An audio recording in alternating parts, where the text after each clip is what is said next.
so much, Elizabeth. It is so fantastic to be here with all of you tonight. From my cubicle, pardon the mess in here. Um, I am really excited to share with you all some of our best practices for Colorado landscaping. Let me share my screen here with you all.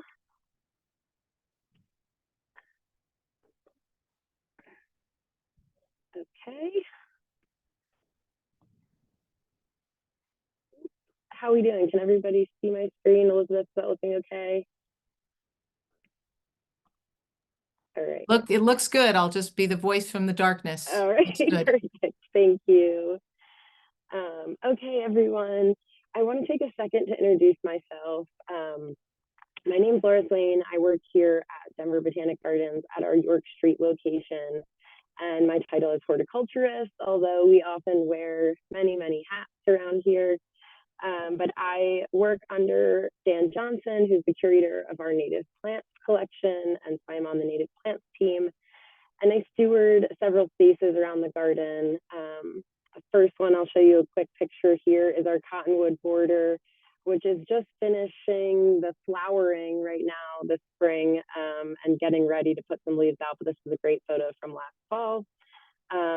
I also steward our dryland mesa and sacred earth gardens, which are incredibly dryland adapted plants. They haven't had irrigation since they were installed in the late 80s and late 90s, respectively. And I also help manage our bristlecone border, the subalpine bristlecone demonstration area, and then our Nexus Garden, which is at the west end of our greenhouse complex and is a collection of cactus and succulents, specifically highlighting Kelly Grumman's opuntias or prickly pears, and they're called the Walk series. Everything is looking amazing around here. If you haven't been to the gardens in the last week or so, definitely make a point to get here because it is really peak tulip time, peak spring. Lots of things are happening.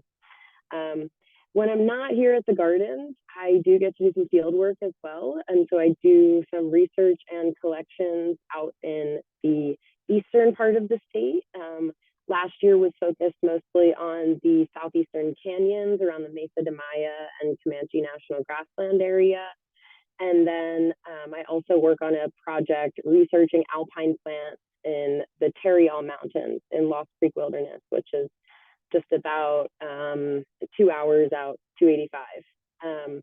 And so this is a photo from one of those field sessions, which were beautiful but grueling days where we got up at 5 a.m. to hike to the Alpine for sunrise. But so as I mentioned, we wear a lot of hats, but all of my garden work really does rely on water conservation and arid, dryland, xeric environments for those are my wheelhouse. That is what I take care of. And surprisingly, I am a recent East Coaster. So I moved out here about 2 years ago from the East Coast, where I also focused on native ecological horticulture. So it has been a huge learning experience, but I've hit the ground running. I'm really excited to be out here, and I am obsessed with the flora of the West, specifically those that are adapted to these really harsh environments. Without further ado, let me get into our presentation today. And so you all know what we're talking about. We're talking about best practices for the West. And I just want to take a second to talk about what we're not talking about. So this picture here is a great example of what is lovingly often called xeriscaping, not to be confused with the correct term, which is xeriscaping, referring to using plants that are adapted for low water. But the two terms are often confused, and it's sort of a great joke in our community that this is xeriscaping, not xeriscaping. And yeah, this is not what we're looking for. This is one way to do it, but we would love to create lush, healthy, thriving ecosystems like the one pictured here in Lakewood Public Park and Kendrick Lake. But this is another example of what we're trying to give alternatives to. You know, we see on the left, Callum McGrath, this Carl Forrester everywhere all the time. And while it grows and it's green, it doesn't provide a huge amount of ecosystem services, and like we can just do better. And similarly on the right is spirea. I think it's hard to even tell. They hardly have their foliage out, but we can do better, and that's what I'm here to talk to you about today. So let's get moving. Oh, that reminds me, Elizabeth, I would love to do my first poll, and I would love to ask you all, how long have you been gardening? Get some response from the crowd here on how long you've been gardening. And then we'll go right into how long you've lived in Colorado. You get an idea for how and where y'all have gardened the most. I'm watching the numbers come in, and it looks like I'm going to share this with everyone. It should pop up for you, Laura, and so if you want to read it out loud. Looks like we've got some experienced Okay, some experienced growers, yes. With about 55% gardening for over 15 years and almost 78% gardening for 5 to 15 years. Amazing. And then let's go into question 2 about how long we've been. Okay. Let me, hang on. We did that. Okay, hang on, we're having a bit of a technical difficulty. Interesting. There we go. I already shared the results, but it seems to, I'm trying to, here we go. So the second question, we're going to launch. There we go.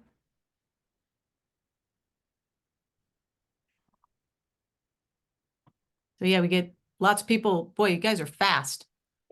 Speedy clickers on in our group today. Amazing. With so many, that is good. I know. We're almost at 85% right now. All right, I'm going to go ahead and end the poll, and I will share the results, and you can share them with everyone, Laura. Okay, so we've got about 77% have lived in Colorado for greater than 15 years, and 15% have lived here for 5 to 15 years. So we've got some new people, and about 10% are newbies like me, which is always good to know. There are still people coming here. It's beautiful. I love living here. So all of you who have lived here for some time, my next question for you, I'm going to have you pop this one up right now too, Elizabeth, is, can you tell me about a steppe region? Do you know what the steppe region is? And I started with a simple yes or no, because I don't want to make you actually tell me. I just want to know if you have confidence in defining steppe and the steppe climate. Looks like we got some confident people, or at least half of us are confident. At least with what's coming in right now. So just wait a few more seconds.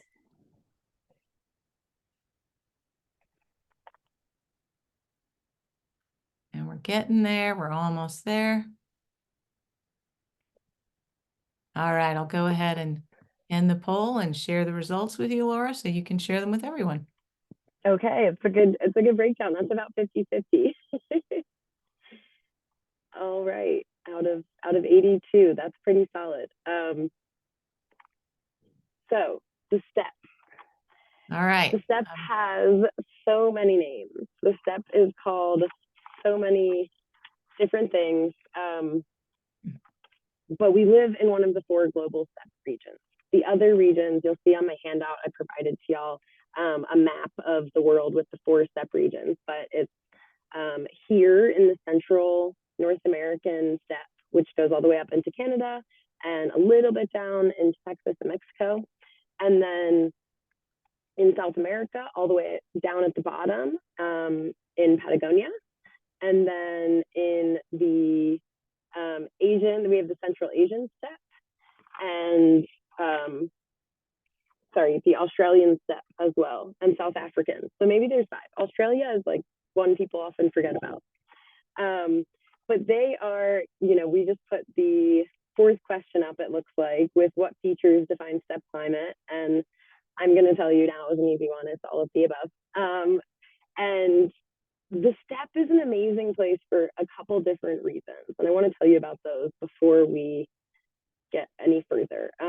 But the steppe is the birthplace of humanity. If we think about that, like all of Homo sapiens evolved from our ancestral humans on the savannas and the grasslands. They are rich in resources, and acre to acre, even though they look like dry, barren landscapes, acre to acre against temperate deciduous forests, they are richer in biodiversity, meaning they might not produce as much biomass. You may not see all those different species, but acre to acre, there are way more species diversity in the steppe than in, for example, the eastern deciduous forests of North America or Western Europe, where we think of these lush green forests. There's so many plants. We could never grow all those plants here, but in fact, we have way more biodiversity. And so as we think about global conservation, our steppe regions are incredibly important for species preservation and ecosystem integrity. The other thing when it comes to steppe regions is that they're often the first to be developed for agriculture. A lot of them were ancestral floodlands from the last ice age. And so they're easy to work with, they're flat, they're plowable, they're arable. We all know how it goes. Development threatens everything. But sorry, give me one moment to catch my breath and find my place. The other things steppe regions do for us are water holding capacities. They're amazing stores for groundwater and groundwater infiltration. So, and lastly, I think the most relevant thing is that if we want to build successful landscapes and gardens here in Colorado, we have to know what we're working with and why we need to do the things we need to do. And so the things that I'm about to go over, the practices that we utilize here at the gardens, especially, and around the city of Denver, are things that are helping to mimic the natural environments in which these plants evolved. And that involves lean, inorganic soils, extreme temperatures. So we live on the steppe. Sorry, there we go. Okay, yeah. So to reiterate, the Western environment in which we live is dry, very low precipitation comparatively. We have a really intense solar radiation. We have lean soils, meaning they have very little organic matter, contains mostly rocks and minerals, which are inorganic. And then we get a lot of heavy, wet snows. We get most of our precipitation in terms of winter snow. And then our ecology, the ecological region, is often a steppe pinyon juniper woodland. Comparatively to a lot of the plants that are found in our nurseries and garden centers, even out here in the West, have all been developed either in Europe or in the Northeast, the North American Northeast. And that's where we're working with a humidity, an insane relative humidity, 40 plus inches of precipitation a year, gloomy, cloudy days, incredibly rich organic soils, and really forested woodlands with distinct understories. And I think I am always surprised. I work in the industry where we know these things. We take these things for granted. But just today, I was browsing the internet looking for some plant resources to share with a friend who asked for some recommendations. And I was just shocked to see what local nurseries are still recommending we plant out here in terms of plants that will survive, but plants that we now know are not really well adapted to our region and don't provide much ecological benefit, like Japanese barberry and different varieties of roses and hydrangeas. We could do so much better. And I'm sure most of you are familiar with Plant Select, and I think Plant Select is a great start in that direction, where we're working towards introducing plants that we have trialed and know come from steppe regions around the world. But that really hasn't caught on to nurseries yet. The production is still not there. It's really that like supply and demand seesaw. So we've got to spread the good word of native and regionally adapted plants, and hopefully the production industry will be able to catch up and really start providing a better selection of plants that are adapted for the West.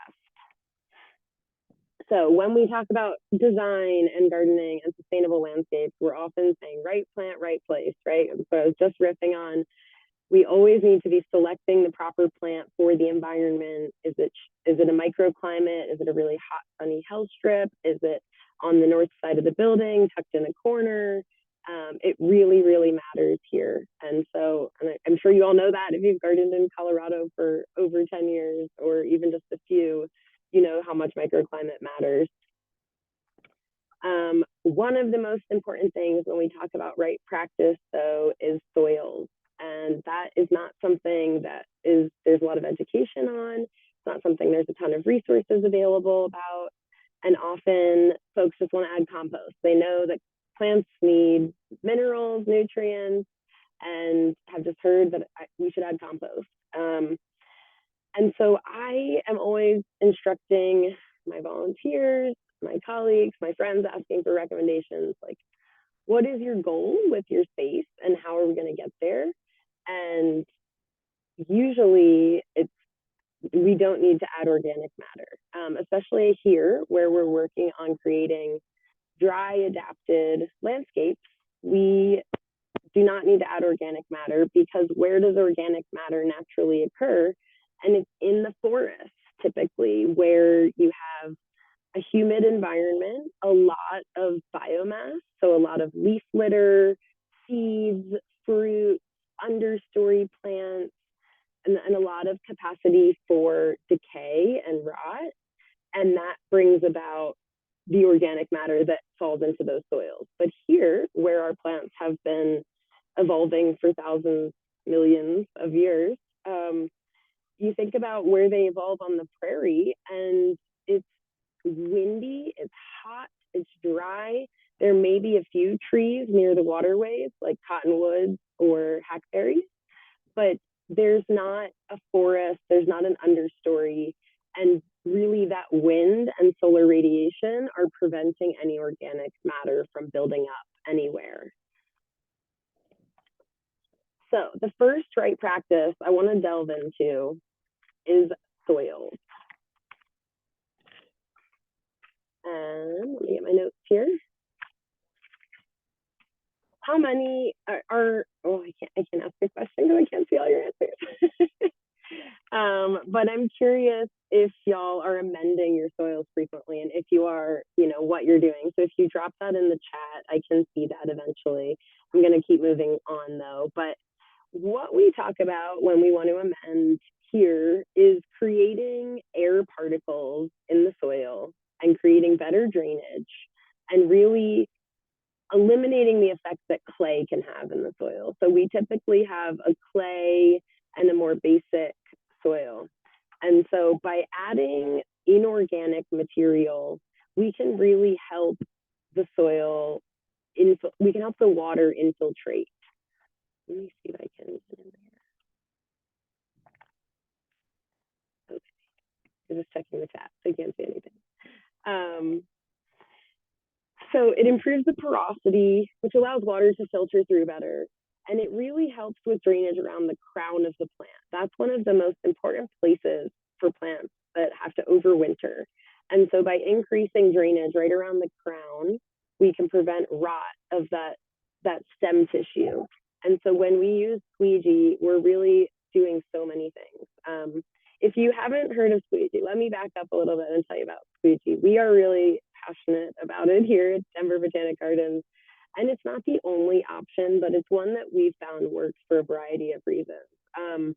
So squeegee is a landscape or construction material that you'll often find at large material lots where you could buy mulch or pavers or things like that. You might not find it at like Home Depot or Lowe's, but there are several suppliers around town, and I'd be happy to share some resources for that later. And squeegee is specifically small. So the important part is the small size of the rock, because anything larger really won't create much pore space. It'll just be a rock in the soil. By adding a lot of small rocks, you can really create a loose, porous soil.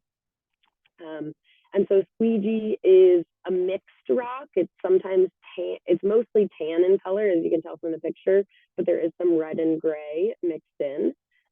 It's widely available because it is used in the construction trade and the landscape trade, and it's really inexpensive compared to other materials. Something we often use and have run some experiments with is expanded shale, and that's also a phenomenal material for specific plants, but it's really expensive and kind of hard to source. So squeegee is going to be a little bit smaller than a pea gravel for reference. Pea gravel is typically 3/8 inch, whereas squeegee is about a quarter. And what else? We have used it all over recently. So if you have been to the gardens recently, about 2 years ago, we started a huge redesign of our perennial walk, the main pathway that leads from our Betcher building, the main lobby, to our Waring House where the Chihuly sculpture is and our administration offices are held. And it was a really beautiful historic garden that had been done in the style of an English border with English border plants and traditional garden soil, and constantly trying to make the two right. And those plants don't really want to grow.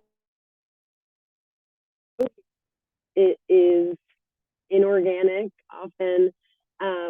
And so we set out a couple years ago to redesign the perennial border in a way that was inspired by European cottage gardens and those massive perennial borders, but using plants that are regionally adapted to the West. We want to prove, hey, we can have those borders too, but we can do it with plants that are adapted for this region and require much less water input. So when we redid that, we squeegee as our mulch.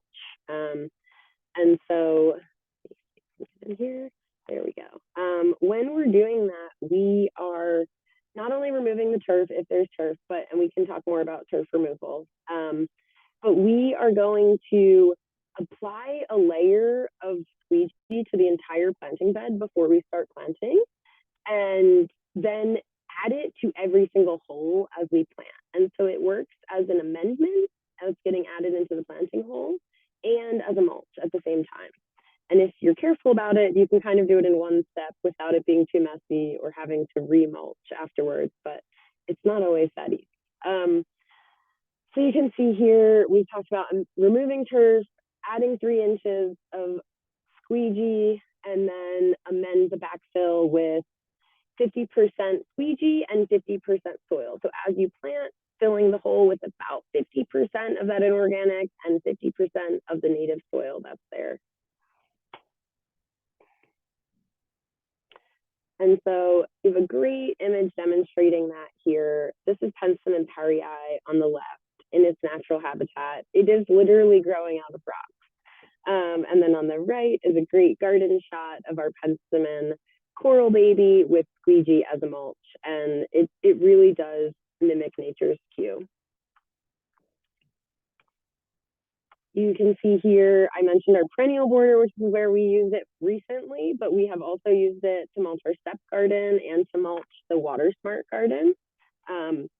And I use it in all of my spaces as well. We're making our own blend for dryland mesa right now with the local supplier, and we use expanded shale in Nexus border in the same way. So I mulch with it each year, and as I'm planting, I mix it in to all my planting holes. I also typically plant bare root. We can get into that as well. But the inorganic component is really important here. I want to talk a little bit about turf removal as part of that. So let me see here. Go back to this slide.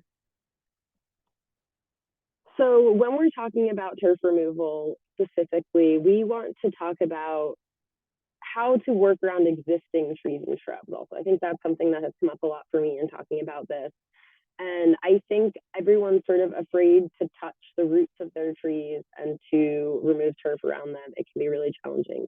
I think the main point when it comes to that is that we have, like, to remove the turf, you will inevitably disturb some roots. I think what we're trying to preserve most is large, coarse roots in the tree root zone, and inevitably some finer roots will tear and will break, and that's fine. The trees have plenty of roots. I mean, you've seen our street trees here. You know what they tolerate in terms of the size of the box they get planted in and the way they bust through the sidewalks. Their roots find a way. So I think it's not something to be as scared of, rather than just careful about, and know that as long as you're not spading around the entire tree, cutting all of their major roots, that they will tolerate the disturbance just fine.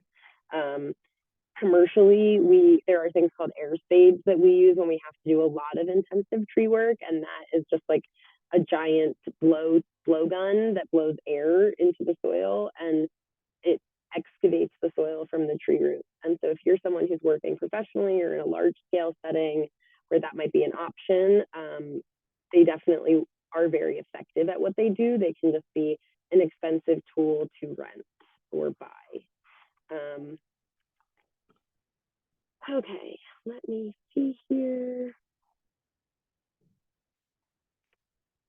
I would open it up, Elizabeth, for any questions as I'm talking about this. If you want to bring any questions in and let me know, that's fine. Yeah. I'm looking at them right now. So Okay. we have Joan who asked us, she's already got plants in the ground. How does she amend it with squeegee if she's already got her plants in the ground? That's a great question. So I would say choose to mulch with squeegee going forward. And I'm going to get into organic mulch here in a bit and why it's not ideal. And so if you had organic mulch around them, I would remove that probably, like just rake off the top layer. And I would work with squeegee as a mulch going forward. And inevitably, you'll be weeding, you'll be adding plants, taking plants out. That squeegee will work itself in. But if your plants are doing okay, then maybe you don't need amendments. Every situation is a little different. And if you're having success with the plants that you've planted already, then that's probably okay. Okay, great. And we've got Christine who's working with a new build and she's got a lot of compacted soil. How do you recommend amending when the soil is compacted like that? Or is it the same? That's a great question. And I think my next couple slides get into that. But what we recommend when you're dealing with deep compaction, especially around new construction, medians, hell strips, things that see a ton of foot traffic or are generally just terrible, brownfields are another great example. We would excavate the top 12 inches typically. Like, you want to either remove or work through that top 12 inches to loosen it up, and then come in with that squeegee and lay it down on top of everything, and then do your planting through the squeegee. And as I mentioned, mix it in as you're planting, and then have it be that final mulch as well. Great. Okay. I do have some photos of that I'll share in just a minute. Great. And another question, which related to your tree comment, which was other methods for removing turf from around trees. And I know that for our program, we have a lawn replacement program. And the best method we found is you get out the shovel and you delicately find the roots and you kind of scoop it out around it. But the second part of the question is, if you're doing xeriscape around like an oak, a maple, or an ash, how do you make sure trees get enough water? Yeah, that's a great question. And most of our trees do need supplemental water, right? Some of our more, if they're established and they're doing fine and you haven't been supplementing them with water, then they don't need any more. They're doing fine. If it's a new young tree, then yes, those typically need more water. And I would say often if I'm doing a new design, we're going to have an irrigation, two separate zones, one for trees and one for plants, or one for herbaceous plants, sorry. Or you can have it all on, if you're going to have supplemental irrigation, have it all in the same system and know that you will need to additionally hand water those new trees as they're going in. But yeah, if you're talking about established trees that you're not watering, then they're going to be fine. Nothing's going to change for them. there's a lot of pushback on like, do trees need organic mulch under them? And sometimes the answer is yes, like we can use organic mulch under established trees. That's great, but squeegee is not going to hurt them. Squeegee under established trees or new trees is just fine. And we have done that in many places, but we did just do that at our York Street location on our streetscape planting, where we just did a huge turf removal and planting and squeegee. And so the squeegee actually stays cooler than a mulch because it's light in color. So that's one thing that we think really benefits tree roots. And yeah, to the point of turf removal, we have also discovered that the best way is just going out there and it off with either a shovel or a hoe. There's a couple different tools they make that you can kind of slide under turf, but manual removal is pretty much the only way. They do make sod cutters, and if you're working in a really large area with a really established turf, sod turf, then like those can work, but they're expensive to rent, hard to operate, not easy to fit in small spaces. And so sod cutters aren't always the best choice. But yeah, it's mostly manual labor or hiring someone to do the manual labor for you. All right. So I think you kind of alluded to this question, but a person was concerned about mulching with squeegee that it might heat up, like create a heat island, and burn the plants somehow. No, that's not true. It does not do that. It is cooler because it's lighter in color. Okay, Yeah. great. Can you do sheet mulching with cardboard and then put squeegee on top as mulch? You know, that's a great question. I don't have a great answer for that. I I do know, like I have a permaculture background and I'm very familiar with sheet mulching. It does rely on an organic process of decay and breakdown. So I think that would be something you'd do first and then later in your process add squeegee. And yeah, it's getting into some conflicting ideas because sheet mulching is a very organic process, right? We're taking organic things that we would like to break down and become soil. So I think you could do both. I don't know that they would be part of the same process at the same time. And what about using sand or pea gravel as squeegee? As I mentioned, sand is not going to be what you want to use because sand holds a lot of water. Sand has a high water holding capacity. So you could amend with a small amount of sand, but you wouldn't use it in the same way. Pea gravel, you could in fact use as a mulch and as an amendment. It's a little bit larger, but it would work just fine. I think we often don't use that as more of an aesthetic choice. We often prefer that texture of a smaller grain. Additionally, squeegee tends to be a little bit more angular, whereas pea gravel is often a bit more rounded. And so squeegee kind of lays a little better on itself and stays locked in a little bit more than pea gravel. Being a bit rounded can often like erode, if you will, or like move around a little bit more because it has rounded sides. Great. And I do see, I see someone mentioned High Plains Environmental Center, and I just connected with them this year, and I hear they are growing some amazing plants as a great source. And I see someone else asking about where to get squeegee, and it is from your large scale material suppliers. So not typically Home Depot or Lowe's, but often places you would buy pavers or gravel or mulch in large quantities, like a landscape supply or a construction supply. So I know we use it's called Bedrock Landscaping, and there's a few different places. I think Nick's may have it as well. I don't know about that actually. So it's around, just look for the landscape or construction suppliers who would deliver large quantities, and that's kind of where you would look. You wouldn't be able to find it in small bags. It would probably come in like a yard or 2 yards delivery. Okay, I I'm think gonna, we've got yeah. just one person asked, is there any Are there any plants that squeegee is not good for? You know, I have not, I guess the caveat to this entire presentation and this entire discussion is that this is for creating dry adapted waterwise landscapes where we're using either native to Colorado or the Southwest or regionally adapted, meaning they come from somewhere with a very similar climate. So from other steppe regions of the world, for example. And so this is all applicable for those plants that have adapted in dry, inorganic environments. If you would like to grow, say, vegetables or annuals or roses or more traditional European, I'll say, or Eastern North American garden plants like hydrangeas, those kinds of things, those are going to want organic soil and wood mulch.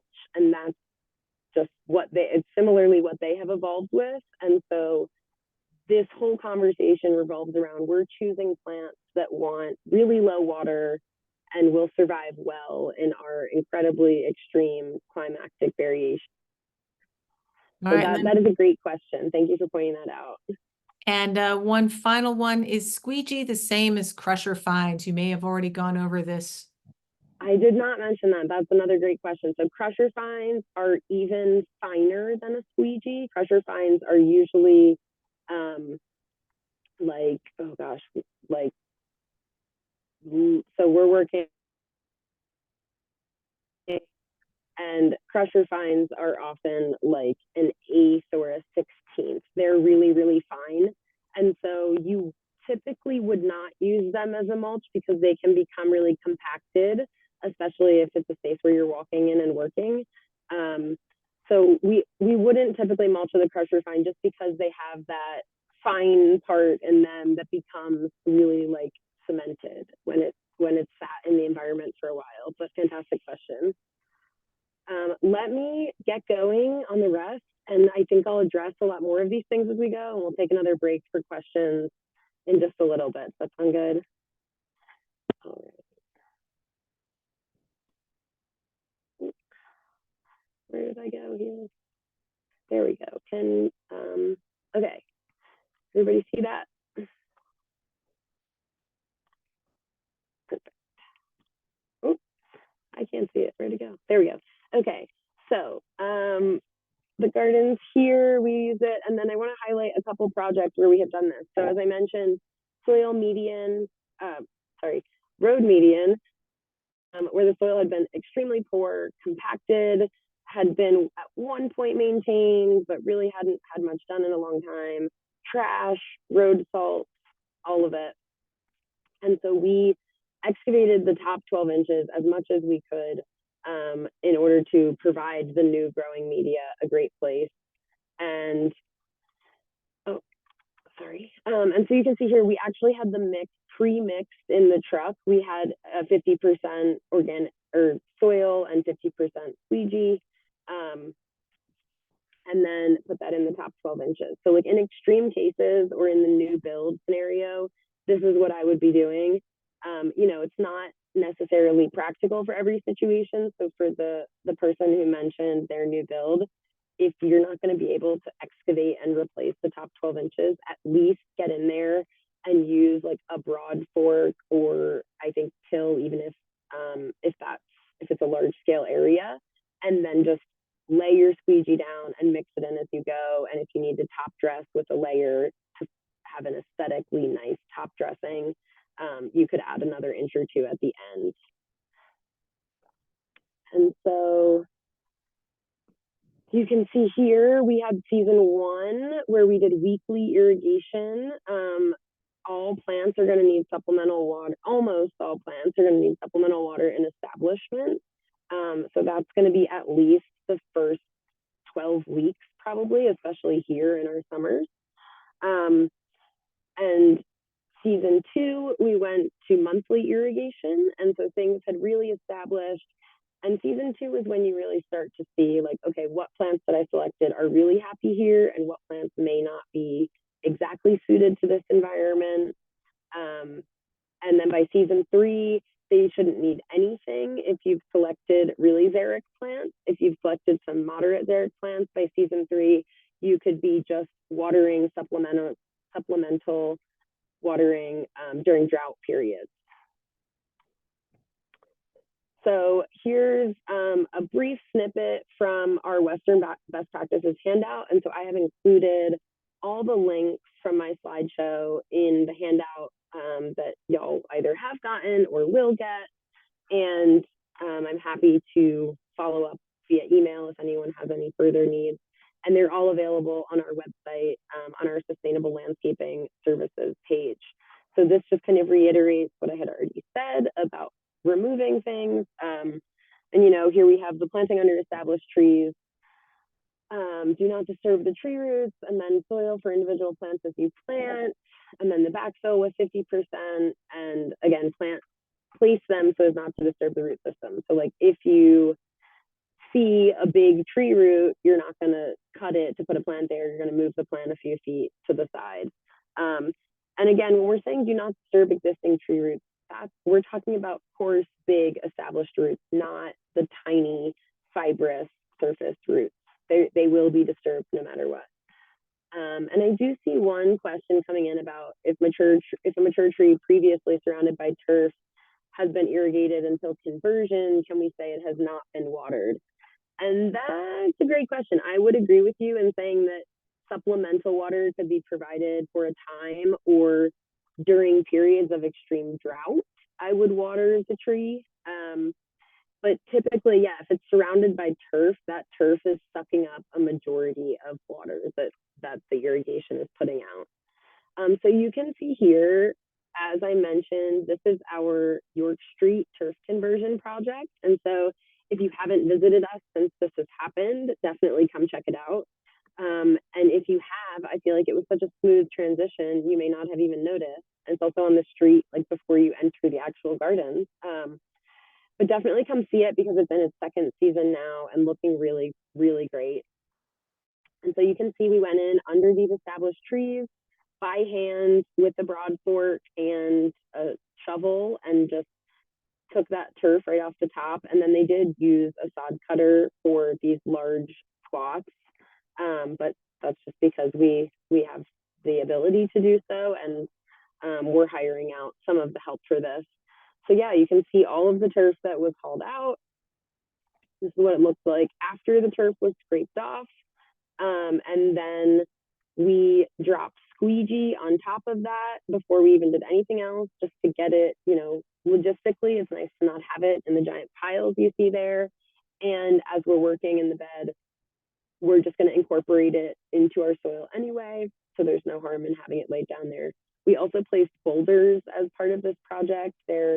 I think boulders are a really important part of our landscape here. They definitely contribute to that sense of place or that dry land environment.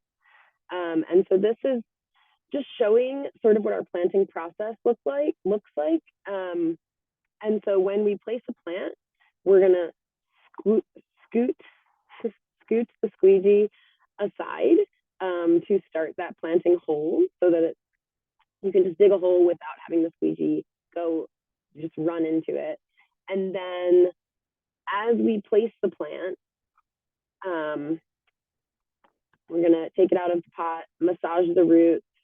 They didn't do a great job of that in this demonstration on the right here. Those roots weren't massaged enough. But massage those roots, loosen them up, get them ready to, you know, establish in this new soil. And then as we backfill, you're gonna add just, and you know, 50% is a really rough amount. It's just like, as you're planting, putting squeegee in as you go, about half, putting your soil back in, mixing them up so it's not like layers. You know, you want to really incorporate it, and then filling as you would. And then the reason you scoot that squeegee aside on the top is so you don't mix in a ton of dirt with the mulch layer, if you will. And so when you go to replace it, you don't really see the soil, you just see the squeegee mulch in our final image there on the right.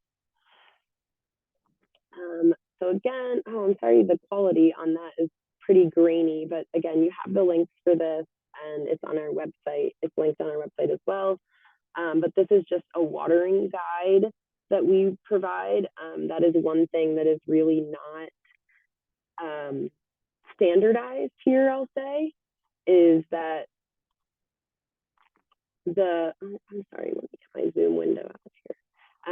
There's no real standard for what xeric means or where and how to water. And so we have given recommendations for different categories of dryland plants. So saying a plant is incredibly xeric means it only needs, irrigation during drought only, and even maybe not even that. And a lot of our natives like blue grama grass and little blue stem are adapted to survive with very little water in general.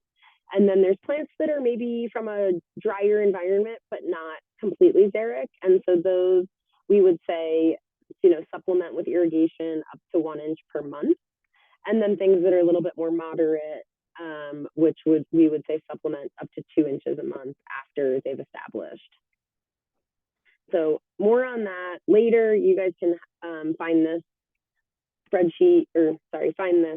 PDF on our website and in the handout. Okay, and we're gonna get into the organic mulch thing a little bit as well. And is there a place for organic mulch? And the answer is yes. And I'm sorry, I have my Zoom windows are a little wonky here, so I'm looking on one screen at the same time. Yep.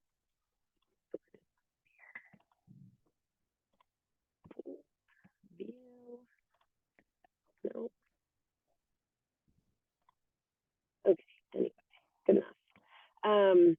The thing with wood mulch is that we do not want to be using really coarse wood mulch, which is often what happens. And so when we're using wood mulch, especially under established trees, under fruit trees is a great place to use it. We can still amend with squeegee, and the plants will still appreciate having better drainage.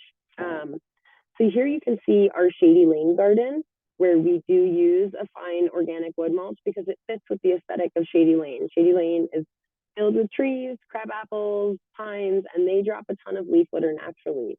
And so when we're mimicking that natural process, we're of course going to use an organic wood mulch. However, it should be really fine and finely ground to properly function in the ecosystem, to break down, to serve as organic matter, to allow things to grow through it, and to allow water to infiltrate, most importantly. So our coarse mulch can really create an impermeable layer as it lays down for a long time that water has a really hard time penetrating. So yes, very shady areas and traditional Eastern plants, non-native plants is going to be where you would most often use an organic wood mulch still. And some people just aesthetically prefer that, and that's fine. We all have our own aesthetic goals, and I think it's about finding the happy medium, right? It doesn't have to be 100% one thing or the other. Find what works for you and your garden and your aesthetics, but know that these are all tools in your toolbox for growing more water-wise gardens. And I think the caveat to using this fine organic mulch is that often it's in spaces that need a lot more supplemental water. Okay, so here's a few areas in which we can use that fine organic mulch I mentioned, which are dry shade. Many shade-loving plants are native to understory plantings where that natural mulch exists, under existing trees, accommodating their root zone, and then plants with heavy feeding needs like roses, berries, things that come from rich, humus, acidic environments. And I hope if there's one thing y'all take from me today, it's that look to where plants come from to learn what they need and how we can get there or how we can get closer. And so that's why we're looking to our prairies when we're looking for dry land adapted plants. But if you were growing others, you know that they need more organic material because they would naturally have that. So as I mentioned, we want to avoid using a large wood mulch. It takes a long time to break down, and it's really hard for our fungal networks to infiltrate. So the mycorrhizal connections, or the mycorrhizae moving through the soil, are part of what helps it to break down. And when you have these really large air pores in a large coarse mulch, they're not able to do that, and you'll often notice it doesn't break down because of that. It can absorb and hold a ton of water, and do that around the crown of a plant, which leads to rot. And then it is often darker in color, which can lead to more evaporation. Also, they're often dyed, which is not great either. And I know from my experience gardening on the East Coast, using a coarse, dark bark mulch all the time, it would just create this like impermeable surface layer that you had to it would come off in these like plates, these really big plates of mulch that no water is penetrating. It's running off that until it finds the cracks where it can get in, but it creates really inconsistent watering. And that's, again, one of the reasons we recommend using a really fine wood mulch. Sorry about that. Okay, yes, just another example of the picture from Shady Lane.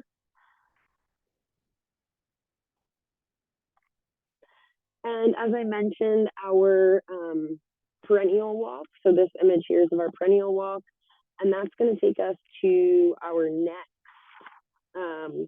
practice. So we'll stop one more time and check questions before I move on from the mulch. Yes, is there a recommended small grain organic mulch? I've struggled to find. I think that is a great observation. They are really challenging to find. I know, again, I think we're currently using bedrock for both our mulch, compost, and inorganic materials like squeegee and crushers. And we actually just switched to bedrock, I believe, from Nick's, but don't hold me to that. And their composted mulch is phenomenal. And that sort of mulch is it's often been partially composted. And so it usually has a nice dark color. It's really easy to work with. It lays lovely. And so I would, again, look at places like Bedrock or large-scale landscape suppliers, unlike Home Depot or Lowe's. And often they will do retail just as much as wholesale, so you wouldn't have to worry about like wholesale only. We've had a couple of questions, Laura, about expanded shale and what's the difference and when to use each of them. Expanded shale is a pretty specific inorganic amendment that especially in the Front Range, specific plants have adapted for. It's really light and porous. It's a bit more porous in the rock itself than a squeegee. I would only use that in very specific settings where you're maybe growing really unique species that are adapted for a shale environment. We mainly use it in Nexus because it's beautiful and aesthetic. I think what it does a little bit better than squeegee is it simultaneously holds some water while providing good drainage because it's porous. And it is a specific mineral that certain plants are adapted to. If that makes sense. But I wouldn't recommend for like the general public, I wouldn't recommend trying to source and use expanded shale because it's not very easy to find. Okay, and how about Kathy asks about root washing, rinsing potting soil from roots as part of the planting process. Yeah, I had mentioned bare root planting. And so when I am working in dry, unirrigated, lean areas, I am almost, and in cottonwood border actually, which is very organic and heavy in biomass, I'm almost always doing bare root planting. Many of our staff here are. I think that it is sort of like make it or break it, right? You may lose a plant or two that did not adjust well, but all of the others are going to adapt to that new soil right away. Essentially, that nursery pot is just coddling those roots. It's in this soilless substrate with perfect porosity. It's come from the nursery where it's been fed likely. And then you pop that little square into, a block of hard, mostly clay, a little bit of squeegee, soil, and it just wants to stay in there. Those roots will kind of go around and around.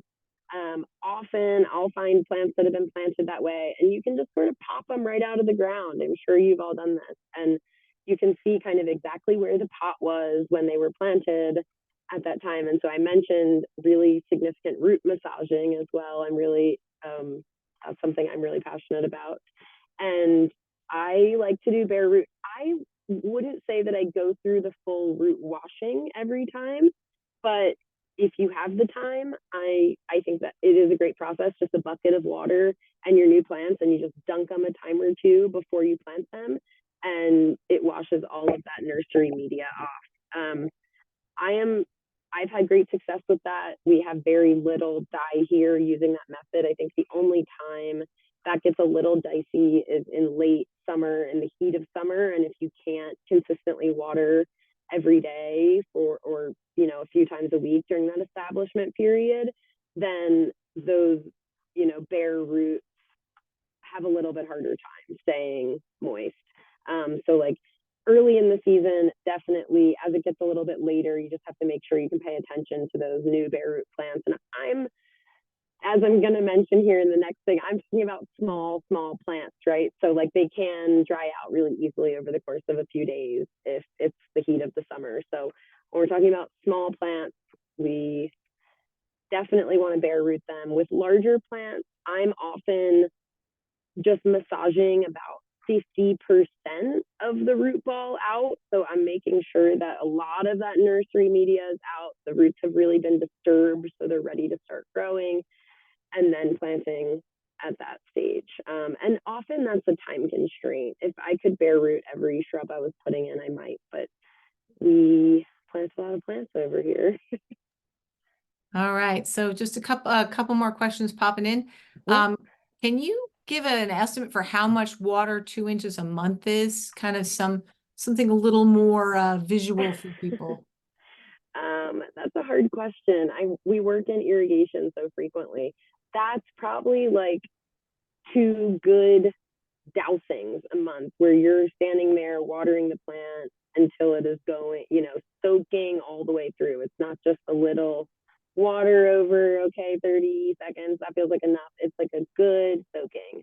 And, with irrigation, often that's over a long period of time because it's a slow drip. So if you're watering by hand, just make sure you're watering really thoroughly, and that's a full soak that's going to be penetrating the entire root zone of the plant, down 12 inches in the soil. Great. Don't overthink it. Can someone use mulched up fallen leaves as the small grain organic mulch? You could, yes. When you're using a macerated leaf mix, the only thing is that it's going to break down a lot quicker than like a shredded bark or chipped mulch. And so usually that fine grain organic mulch has a little bit of leaf or organic matter mixed in from the supplier before it's kind of composted and ground and made into mulch. But if you're using straight leaves, that's fine. It's just going to break down a lot quicker.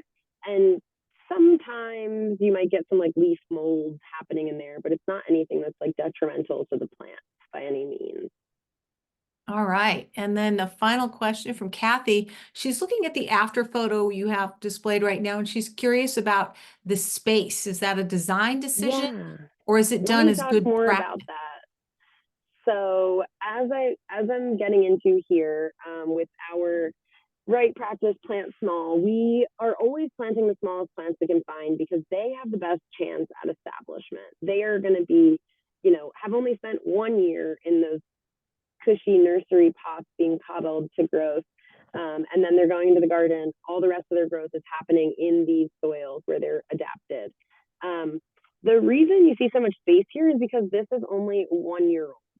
And so this is, as I mentioned, our new perennial walk where we took a traditional English cottage border and applied Western plants to it. So you can see a lot of agastaches in there. I'm trying to think of what else. This is not my garden. So I think there's some Artemisia, there's some Niphophias, there's Liatris, some Digitalis.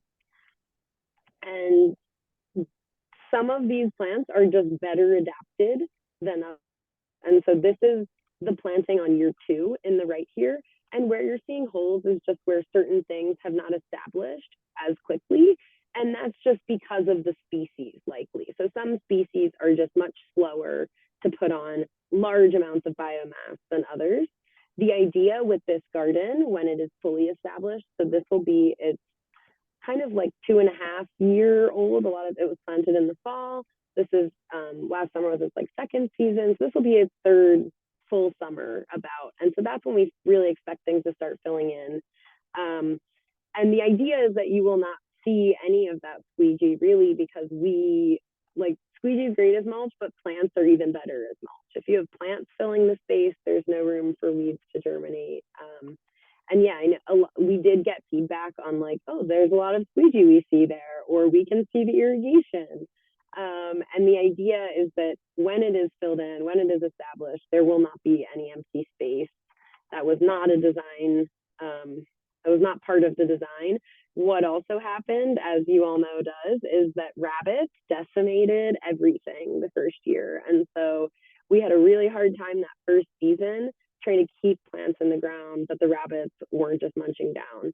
And so some of the spaces that we see in our perennial walk in the second and third year are areas where we just had like really high rabbit predation and then had to go in and replace the plants in year 2. And as you all know, it is a trial, and there were some species that were in there that just didn't work well, didn't thrive. And so we would make the design decision then to take those out and put new ones in. So the reason there's space is mostly because this garden is still in its infancy, if you will. So I'm going to even elaborate a little further here on planting the smallest size available, and for perennials, that being 1 quart. I am a huge proponent of landscape plugs, if you can find them anywhere. There are not a ton of suppliers doing plugs out west here. I do know that High Plains Environmental Center is starting to do some of those bigger flats. And when I say plugs, I'm talking about a tray of plants with 38 plugs in the tray. And they're often really inexpensive and really economical and really great for things like grasses and agastaches. And of the few suppliers there are, you can find a lot of our grasses from them. So even if they're maybe more centrally located in the Great Plains area, you could still source grasses from them and have great success. And so that's something I use in doing landscape design for friends and family and that kind of thing, is sourcing plugs wherever possible because they're really economical. And when they're about 2.5 inches in diameter usually, or maybe even 2, and if one of those dies, you don't have a very big hole to fill. Whereas if a 1 gallon or a 1 quart plant dies, then you have quite a large space to fill in your garden. We have just a couple more questions. Yeah, go ahead. What do you use for edging around a squeegee area?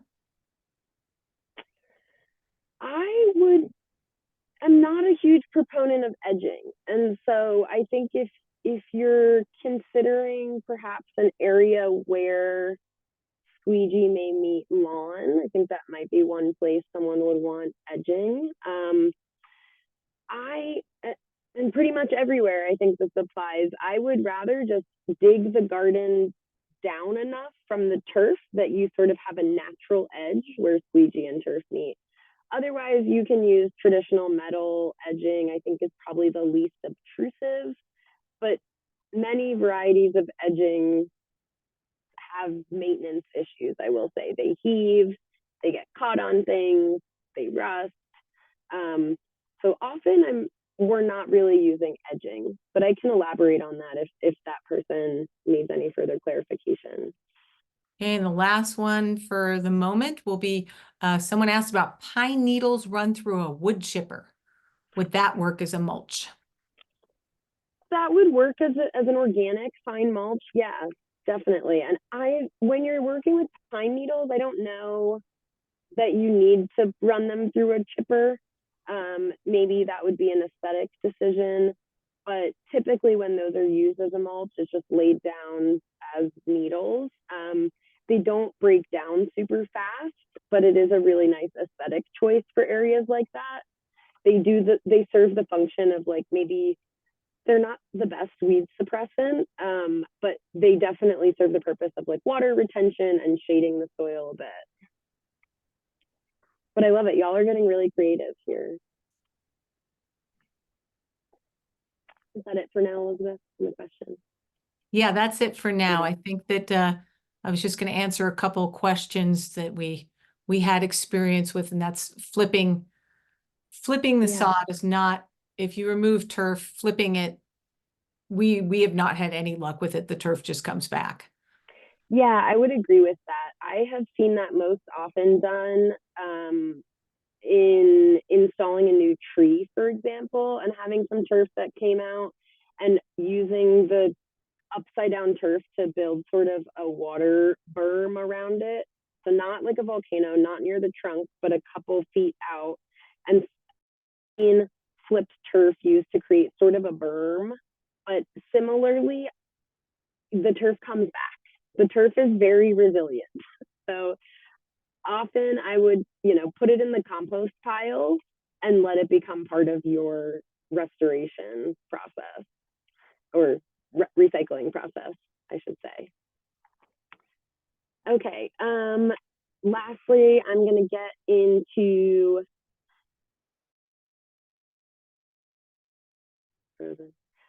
choosing appropriate plants. And I'm not going to spend too long on this because there are a ton of resources out there.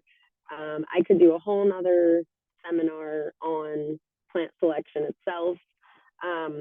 But you'll see in my handout that my three main steps or the three main practices are going to be soils, including mulch and amendments. The second one, planting small plants.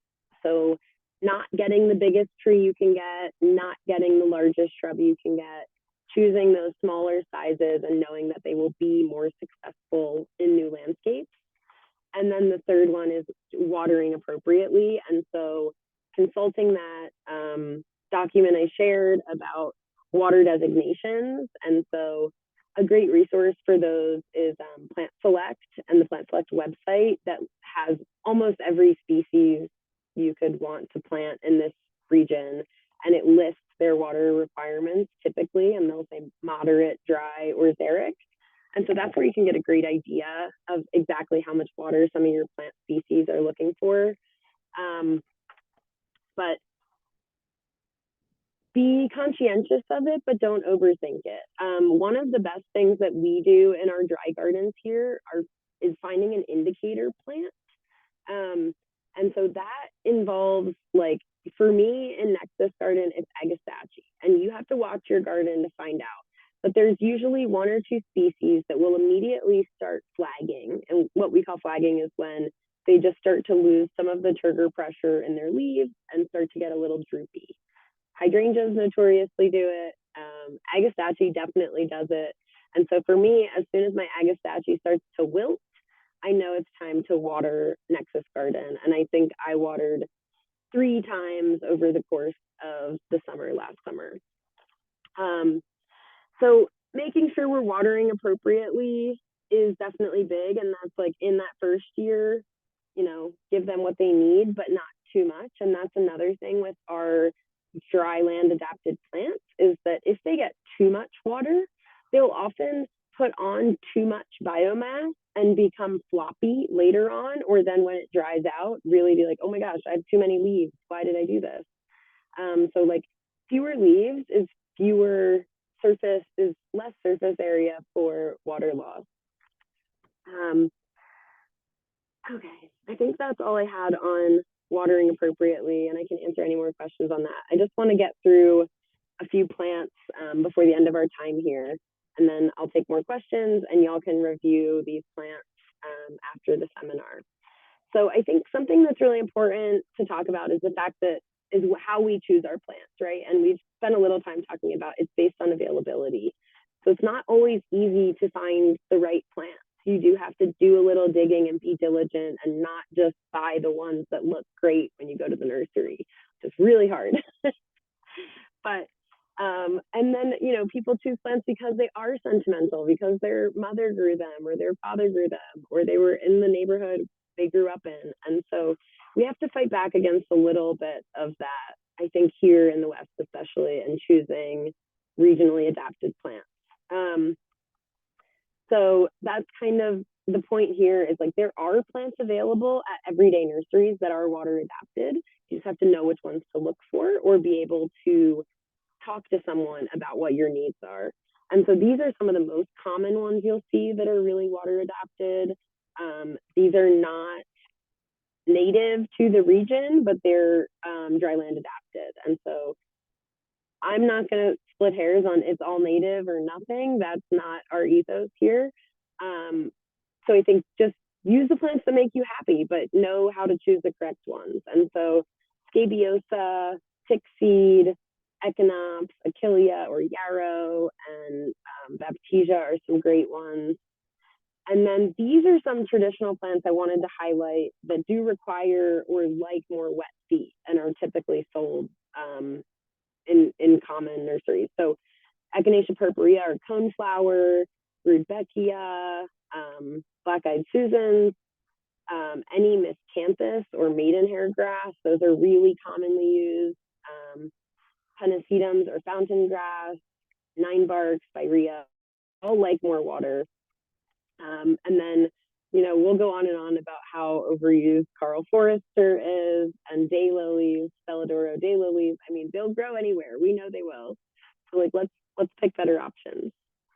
And then this is a link in the slides to this recommended Western plant list. So you'll have the slides and can link in here.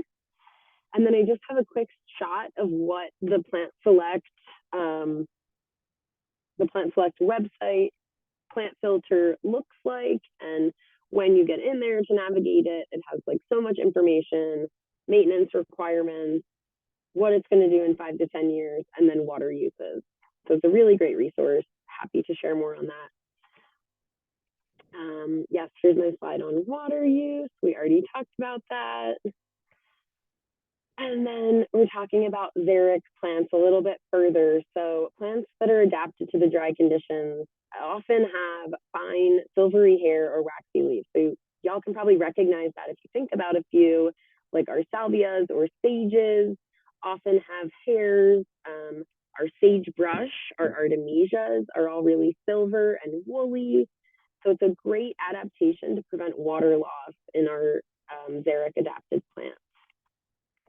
Many of them are native to Colorado and Western North America. Here you have Artemisia frigida, Penstemon strictus, our golden columbine or Aquilegia chrysantha, Amorpha canescens or lead plant, and then our chocolate flower down at the bottom, Berlandira. Again, more of these. So, you know, Echinacea purpurea, our purple coneflower, is used all the time. It's one of my favorite plants, but there's a way more adapted prairie species called Echinacea pallida or pale coneflower. And that is definitely catching on in the trade. It's available in a lot of nurseries locally. And the same goes for liatris, or it's often called gay feather. And we have a prairie variety that's shorter, but equally as beautiful, and it's adapted for complete drought conditions often. And same thing with our rudbeckias. There are species that are much more adapted for these environments. So just know what you're purchasing when you go to the nursery. And then there's some plants that are native to other steppe regions around the world that we know and love, like Nephophia or red hot poker, those are often called. And then Delosperma, of course, our ice plant. And then traditional drier plants, lavender, yarrow. There are so many options. A few dry shade plants. I'm not going to spend too much time on that. And then plants similarly that come from high elevations that do well in our high elevation areas here because they already are adapted to those more extreme environments. And then I just want to show you a couple examples of transformations that our Sustainable Landscaping Services team has made over the last few years to demonstrate this. I love this one. I think for me, seeing the squeegee blend with the landscape really highlights the plants themselves more. So again, there's that before and there's the after, and it just feels like it fits. It feels like that's blue grama grass in the foreground mostly. We have some manzanita in there, some Nephofia, and some agastache. And you can see similarly it was planted under those established trees, and just the shrubs are put in around any of those large coarse roots. Similarly, City of Evans, Recreation Center, it just looks more Western. It looks more appropriate. There are plants. Soon they'll be filling the majority of the space. I do want to say, I think to the question earlier about empty space, I think that's something we often talk about here when we're talking about creating a sense of being in the West, is that when you spend time in natural environments here, even on the prairie, there are empty spaces. There are lack of plants. There are holes. And that's a hard thing to mimic intentionally in the garden, but that's where like boulders often come in, or planned spaces for your eye to rest where there are not plants. One more in the town of Severance. This was an amazing transformation with a new sidewalk and complete in that. But again, just after 2 seasons, look at that transformation. Okay, I'm going to open it up for any last minute questions. I'm sorry, I'm cutting us a bit close here. And of course, my contact information for anyone who would like to reach out, you're welcome to email me. It is the middle of April, so I don't know how quickly I will respond, but I will definitely respond. Great. And I did put, I will put her email in the chat, or you can, yeah, let me put it in the chat quickly because sometimes that's a little bit easier. And then in the meantime, I got some other questions. We have someone who's just a little concerned about some blanket flower and false indigo that aren't blooming yet, and wants Daniel wants to make sure that they're not dead or done. Mine haven't bloomed yet, but I know I'm in my own little microclimate here. It is still really early for those too. So as long as you're seeing green growth, that should be, and I'm not sure specifically where you are. Like as Elizabeth said, microclimates are incredibly important. If either of those are like on the shadier north or like northwest or east side of the building, then like they may not be pushing much growth at all yet. So you should just start to see some buds tipping out of the ground. Great. And then someone wants to, and I'm curious too, the pros and cons of a clover lawn. Oh, that's a bigger discussion. I am pretty pro clover. I am pretty anti lawn personally. I think if it is a space that you're not utilizing every single day, then a clover lawn is effective. I think as long as you're ready for the aesthetic differences, then I don't have any good reason not to do it. I think establishing stuff like that can be really challenging because you are seeding a large area, and you're often going to have a lot of other weed pressure at the same time. So it is a big maintenance commitment up front often to establish that. I know some folks will just cut into their regular turf and lay clover seed into the regular turf grass. But other than that insight, I don't know that I'm especially qualified to speak to that because I haven't done it a whole bunch. Yeah, fair enough. How about someone who wants to plant native plants in cinder blocks, or would that restrict their root system? It might, but like these plants grow out of rocks all the time. I have plants feeding into my boulders all the time. So I mean, I would say go for it. I wouldn't put all your eggs in that basket. I wouldn't go out and spend a ton of money to trial that, but like you could definitely do some cinder blocks and directly seed into them and see what comes up, whether that's like a seed mix or just like one species of grass or something like that. I think it's an effective and creative place to plant, and I think it could be really successful with the right plant. But I would, again, plant small or direct sow and kind of let them find their own way rather than getting like a big established plant from the nursery and plopping it in. That might be less happy. Okay, and let's see. This was another edging question, which is it's along a walkway or between grass and a bed of plants. Do you do an edge of mulch? But it sounds like you're not anti-edging, but don't see it as necessary. Can you repeat that one for me? If you're along, if it's along a walkway or a path, would you put mulch as an edging? Would you use mulch as an edging? I don't think so. I'm having a hard time envisioning exactly what that would look like. But, you know, one thing I was talking about with one of my amazing volunteers who I think is on the call tonight is what do you do in like an area where you might want to change your turf and someone else, like your neighbor, for example, still has turf? And like, how do you approach that interface from a design perspective? And I was thinking on it a bit more. And I think one of the options that I've come up with, or a couple different things, is like, one, you could create either a formal or informal path. Paths are great borders.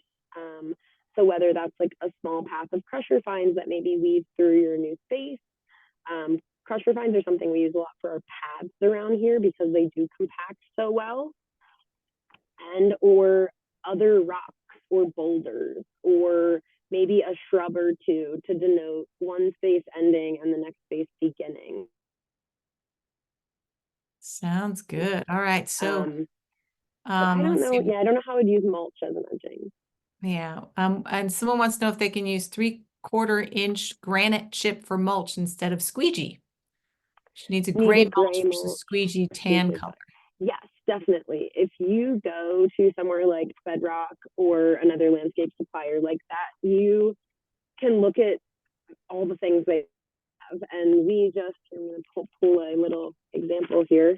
I just went over and made this mix of like, you can't see it very well, but it's a granite mix. It's a 3/8 chip granite mix. It's red, it's tan, it's gray. I wanted something that had all of them for dryland mesa. And so you can definitely create your own. You can go just look at their materials bins and pick. I think 3/8 is a good size. You know, I wouldn't go any bigger than 3/8, and this is like a small 3/8, and I was happy with this being it. But yeah, stay in that 3/8 to 1/4 definitely. Right. But a granite chip would work just fine. You just don't want it to have those crusher fines in it that can sort of cement. Gotcha. And then we just have another person with another greenery question with 2 blackberry plants. Should there be greenery or is it still too early? It's a little early on blackberries. You may also have with blackberries often the fruiting canes do not really do much after the first year of fruiting. So any canes that fruited last year, you could cut to the ground and just allow the new canes to rejuvenate. But it's still a little bit early, I would say, on blackberries. Great. But again, I grow plants that like it hot, dry, and rocky. I don't grow blackberries very often anyway. Back east. Yeah, I'm putting a couple, I just want to assure everyone we will get a hold of that handout and we will send it out within the next couple of days. As I mentioned, this is being recorded and it will be available on the Resource Central YouTube channel within the next couple of days. And I also put another link in there for a inspiration hub for people who are looking to convert their landscapes. It's sort of a DIY hub called waterwiseyards.org. I put the link in the chat and there's lots of information there as well. I think we're just about out of time, but I want to give a special thank you to Laura Swain for her very interesting and informative um, webinar. And I hope all of you have a lovely evening. Please sign up for other webinars. We have a whole bunch of other webinars. Many of them are recorded, not all, but many of them are. So please go sign up at resourcecentral.org under the Waterwise Yard seminars. And I'm seeing some nice feedback. Thank you very much. And Thank you happy, all. happy gardening, everybody. Get Yeah, out thanks there for and bearing with me through that, everyone. I know it was a little jumbled at times, but it's mid-spring, and that's how my brain is also right now. But I'm really happy to be here. And yeah, my main plug will be for our Sustainable Landscaping Services page, where we have links to pretty much everything I've shared tonight. Yep, I believe my slides are also linked there. There's a whole yep. slideshow on which plants to choose, and we will link to the Waterwise seminars, all of it. So navigate to our Sustainable Landscaping Services page as well, and come see us at the gardens. Yes, definitely. Come visit their gardens. It is truly beautiful. But also check check with your local water provider, your water utility, or your municipality. A lot of them are having demonstration gardens and really moving toward the Waterwise yard, which we see as the new norm. So thank you so much, everyone, and have a lovely Thursday evening. Thank you, Laura, and everybody Thank you, Elizabeth. have a good evening. Good night, everyone. Good night.